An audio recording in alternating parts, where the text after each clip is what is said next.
Nissan Leaf 2018 review, price range £21,900 to £27,490.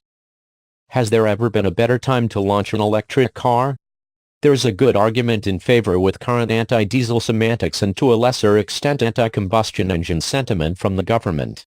However, concerns about range in pure electric vehicles has kept their sales to a small percentage of the UK total. With this new second-generation Leaf, Nissan hopes to persuade even more drivers to switch to electric thanks to a greatly improved range capability and a host of new technology. Nissan claims the Leaf will be bought by a wide cross-section of the public, just like any other hatchback. It claims buyers aren't limited to cities and the car isn't just a second car in a household. However, the majority are bought by private individuals. Nissan doesn't give exact figures for sales expectations, but the previous Leaf sold 5,600 units in its best year in 2017. It's a safe assumption that the Japanese firm will want to sell more of this new model. Not only does the new Leaf have a greater range, but the styling is much sleeker, although there are still a few angles where the front looks a little ungainly. The new Leaf carries the current Nissan family styling, which sees the front bumper design flow into the lights and wrap into the side of the car. The side profile is distinctive with an upward kick to the window line behind the back doors. The biggest improvement is to the rear, where the tailgate is now much more integrated into the overall design. But while the second-generation Leaf now looks more modern and appealing than before, it's under the bodywork where the biggest changes have taken place. A new motor has been installed which sees the horsepower figure rise from 109 bhp to 150 bhp. To fuel this motor, Nissan has fitted more powerful batteries, 40 kWh rather than the previous car's 30 kWh. The result is a significant boost to acceleration. Few Leaf drivers will care directly about a 0 to 60 miles per hour time, but the drop from 11.5 seconds to 7.9 seconds is large and for the first time makes the Leaf feel usefully quick. Where this improvement is felt most is at speeds above 40 miles per hour. Accelerating onto motorways and overtaking have become safer as a result. Probably of more use to electric car buyers is the greater range. Using the same criteria as the previous car, the official range jumps from 124 miles to 235 miles.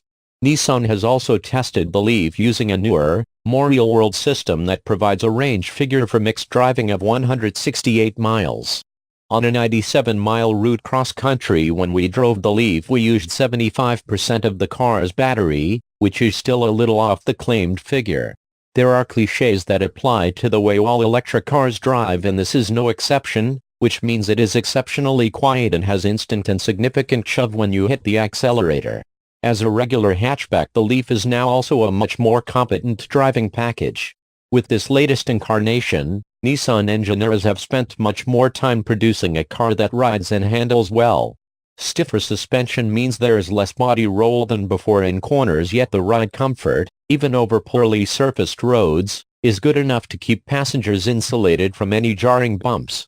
The steering too has been tweaked to give a more natural feel and more driver involvement in the corners. Perhaps the biggest change to the way the car drives comes in the form of a new feature called e-pedal. Press a button to activate and it reprograms the accelerator pedal so that when you lift your right foot, the car engages a much higher level of regenerative braking than is otherwise usually available. In reality, it means you can drive using only one pedal for the majority of the time. This is because pushing the accelerator makes the car go quicker as normal, but lifting actively slows the car. This is equivalent to light braking, rather than just coasting, and will eventually bring the car to a full stop. It will even activate both the brakes and the brake lights at its most active.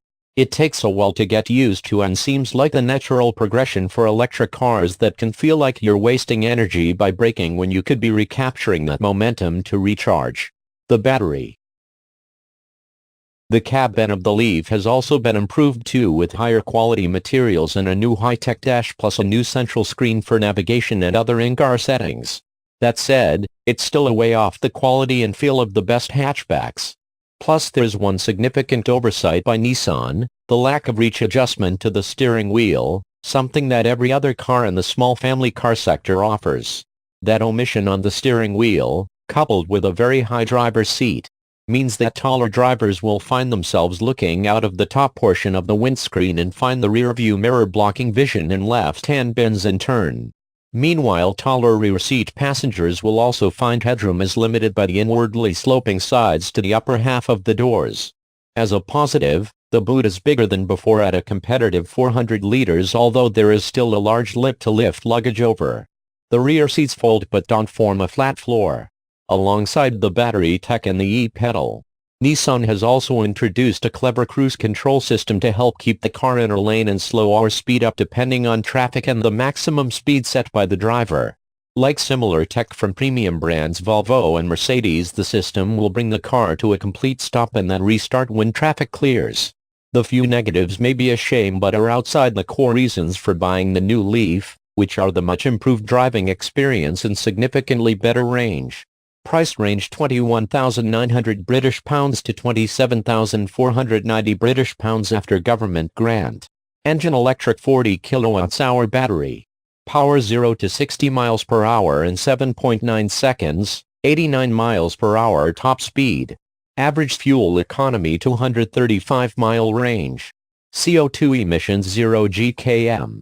Rivals BMW i3, Hyundai Ioniq, Toyota Prius, VW Golf F. Rating 8/10.